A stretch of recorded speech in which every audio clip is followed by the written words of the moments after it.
All time, be a friend of WIP, be a friend of every Eagles fan for his service, for his 2017, for the rehabilitation of his career after 2016. Those first 3 or 4 years, pretty good. He had a major rough patch in 2016. People wondered, is he going to be gone? Should he be gone? A lot of people said, let's get him out of here. 2017, he hit the ground running, renewed, and for about 6 or 7 years, short of Reggie White, short of Brian Dawkins, short of just 2 or 3 other players in my lifetime, about the damn best Eagle I've seen in my 45 years. Future Hall of Famer, God bless him for what he did for Philadelphia sports and the Philadelphia Eagles. I admire that guy to the nth degree. Jaws, your reaction on the news, Jason Kelce's retired? Well, certainly disappointing. He certainly has been a rock of that offensive line since he's been here. And I'm probably more disappointed in the fact that I think he's had a really good season. I think he's really played well. There are some guys that as they get caught up by Father Time, their performance begins to lag. That did not happen with Jason Kelce. When I look at the tape, he grades out very, very well. Jason's going to make a decision, probably going to stick to his decision, but I would love to see him come back, but boy, I tell you what, you lose a guy like that, that battery with Jalen Hurts, you don't want to lose that guy. So, but hey, we know Jason Kelce, an unbelievable, thoughtful guy. He cares about football, he cares about the city, and we just want to wish him well. That's all you can say. His decision. No question about it. Jaws, let's get to the game and the broader season. Let's start the game last night. How do you explain the Eagles going into the game offensively, schematically, with essentially the same broken approach, which, John and I talked about it yesterday. Unless they were going to change something, it wasn't going to work. It was as obvious as 1 + 1 = 2. Like, do what you've been doing, you will lose, and probably lose foolishly. How does Sirianni take that game plan into that game? Good question, and I can't answer it. There's only one guy that can answer it, and that's Nick Sirianni and Brian Johnson. I actually, after the first 2 plays of the game, I thought, okay, now they got it. We're going to run the football. 2 yards, 9 yards, first down. Then we saw three straight passes.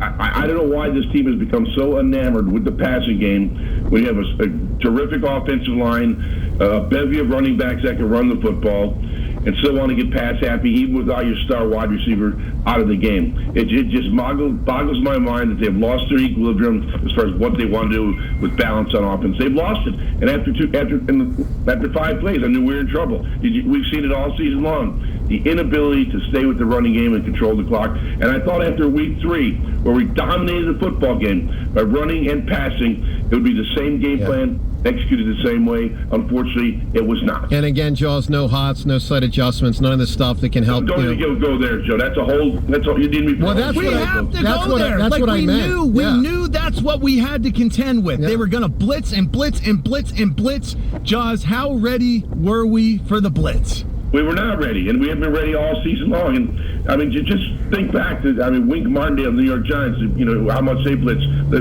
Wink blitzed like 70%, and they were effective. Todd Bowles comes in with a broader history of blitz crazy and creative designer blitzes with pressure on the quarterback. We look ill-prepared once again, and you could start with the quarterback missing the hots. You could start with the wide receiver missing the hots. The ball has to come out when they bring one more than you can block. It's simple math. If you have 5 blockers, they bring 6. The ball has got to come out. And I did a piece last night post-game showing how the quick pressure on Jalen Hurts, it was like 2.1 seconds for the average. And the ball wasn't coming out fast enough. It's got to happen quickly, and it didn't. Charles, let me ask you a question here related to Hurts and Sirianni. And you're a perfect person to answer this, having played pro quarterback, and you get the whole thing. So, assignment of blame. Sirianni obviously takes a huge chunk. How much does Hurts take, in your opinion? How much do you think Sirianni is playing peekaboo on offense because he doesn't trust Hurts and doesn't want to put more on his plate? Where do you assign blame on Hurts? Well, ultimately, I think it goes to Jalen. He's got tremendous talent, and when you get a contract like he got, right, wrong, or indifferent, the expectations soar. And the quarterback has to play to that contract. It's that simple. It's business. And when you invest as much money and capital in your quarterback, it's going to hurt you down the road because you can't pay everybody. And so when the expectations are that high, it's hard to realize those goals and realize those expectations. But there is no doubt Jalen regressed this year. Obviously, we're going to find out a lot more of what happened down this stretch of 1-6 with this football team, because the same team that went 10-1 should not go 1-6 down the stretch. But the quarterback has to assume the major responsibility for this. How much confusion did you see out there, Jaws? You can't play well if you don't know who to block or how to run. Were we confused?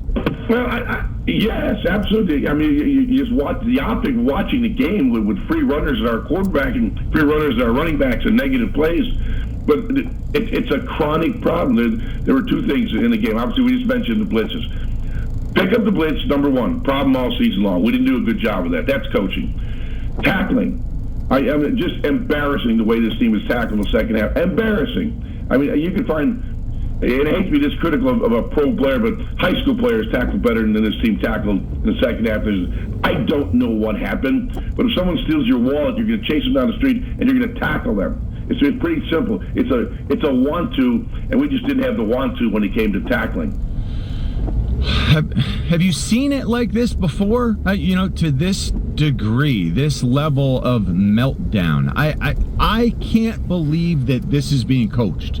Personally. I actually have in front of me, John, just some notes, and the one thing I wrote was 10-1. The first thing I wrote down was 10-1. The next thing I wrote down was 1-6. How did this team fall so far, so fast, with literally the same person? They have bumps and bruises, lose some guys. That's the essence of playing in the National Football League. You're going to have some guys dinged up, but to go that fall that far, that fast, is mind-boggling. When I hang up with you guys, I'm going to start watching tape. I can't wait to look at this tape. I want to see, to make sure there was great effort, was everybody hustling, because there have been loafs that I picked up on the tape. It always bothers me when you see players at this level loafing. It didn't look like it watching the game. It looked like there was a great effort. So I'm not going to make a knee-jerk decision at a point where it's easy to throw darts at these guys. Mm-hmm. But I want to look at it and see what the tape shows me. Was anyone not giving the effort you need in a playoff game? I didn't see it, but sometimes you don't always see it when you watch the game on TV because you don't see the all 22. Jaws, Mike Evans and Chris Godwin were minimized, 48 yards, 45 yards. Does that mean that we sort of did a good job defensively in some areas? Right. No, Mike Evans helped us with some drops. So let's not say it was great defense. He had a couple bombs right in his hands that he dropped, which is uncharacteristic of Mike Evans. But we appreciate that. But hey, give Baker Mayfield some credit. He sliced and diced this damn defense, and they had a good game plan. They moved him around. They ran the football effective enough to keep the defense off balance. But the basic fundamentals of the game we did not execute. All right, Charles, final thing here. And again, Brandon Graham coming up in about 10 minutes. We're also going to play some audio shortly here of Sirianni and Hurts after the game. More calls as well. Final question for you, Jaws. You know the deal. Every single Eagles coach since Dick Vermeil resigned has been fired by the Eagles. Do you believe this week Jeffrey Lurie will fire Nick Sirianni? No. Right now we're all angry, disappointed. But I got to be fair to Nick Sirianni and look at the full body of work of what he's done for 3 years. And I think the full body of work says to me he needs another chance to get this thing turned around. Jaws, let me thank you for an absolutely, and I mean spectacular season of commentary on our show, and friendship, of course. Something tells me the show will go on next week, and the week after that, and the week after that, because I think you're wrong. I think Sirianni will get canned. I'm not looking to be right or wrong. That's my opinion. I know. No, my point is, I think next week we're going to be talking about a coaching search, and we're going to get you on for that, and then we're going to get you on for once they hire someone, did they get the right guy, the wrong guy?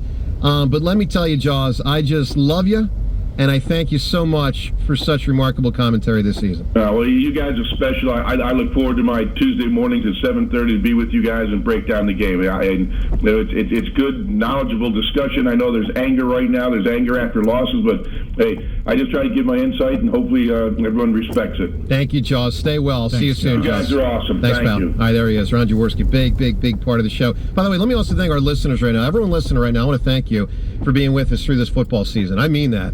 This has been our first football season with the new WIP Morning Show. It has, for the most part, been a pleasure. Now, obviously, the last month and a half was a frickin' root canal watching the Eagles and didn't make it as, fun to discuss. But I'll tell you, the engagement from callers to listeners has been off the charts. And I want to thank each and every one of you for listening and perhaps spreading the word about our show to your family and friends. And know this, much like after the Phillies season ended, and we were very sad and certain degree of anger and different degrees of anger within our own studio here about that. But, the show goes on and, we'll rock and roll on. I think it is going to be a bonanza of Eagles conversation the remainder of January, February. March, you hit free agency. April, you obviously hit the draft. I think this January and this February are going to be wild. Because I think Sirianni will get canned. I think he should get canned. I think there will be a new coach hired. And I think we're going to, look, again, if you're just tuning in, it was about 10 minutes ago, we heard the news per Adam Schefter that Jason Kelce has retired. So if you're waking up to that news, you're not only waking up to the snow, and by the way, if you are, budget some extra time for yourself this morning for your commute. It is a little rough out there. Certainly was when we drove in about 3 hours ago. So be careful when you drive today, but know when you do, Jason Kelce, per Adam Schefter, has retired. I think that we will hear more of that stuff. I think we'll ask Brandon Graham. He's going to join us in about 10 minutes. We'll ask him, if he's going to retire. I don't anticipate him to say yes. I don't anticipate him to say no. I think he'll probably tell us he'll think about it. After the game last night, he said he wants to play another year. Well, then there you go. Yeah. There you go. I wonder if they'll bring him back. So we'll see. But there's a lot to get into, including your phone calls. Also, Sirianni and Hurts, more of what they said after the game last night. Let's get to John right now in Villanova. Good morning, John. Hey, good morning, guys. I don't know. I just keep shaking my head. Yeah. I try to compare this demise of this team to the only thing I can think of in Philadelphia sports history is the '64 Phillies. Clearly the worst since then, John. Clearly the worst since then. I mean, and by the way, John, I'll tell you the only thing I think that perhaps makes it not worse than '64, and I didn't live through it, so let me be clear. I might be out of step to even say it's that close, but here's where I think it is close. 10-1, you got a legit shot to win the Super Bowl. You're also coming off a Super Bowl. The only thing to me that makes it different, Phil started in 1883. They had only made the World Series in 15 and 50. So you're talking at that point about 75 years, and you have a shot to make the World Series, and you don't. So for the 70-year-old out there, that's devastating. At least for all of us as Eagles fans, at least they did win a Super Bowl 6 years ago. And at least they were in the Super Bowl last year. Yeah. But anyway, go ahead. I was born in '61, and all I remember is the old heads in my West Philly neighborhood that whenever we would have disappointing Philadelphia sports, whatever sport it was, they would all just talk about the '64 Phillies. I know. No, so, I know. I mean, I see we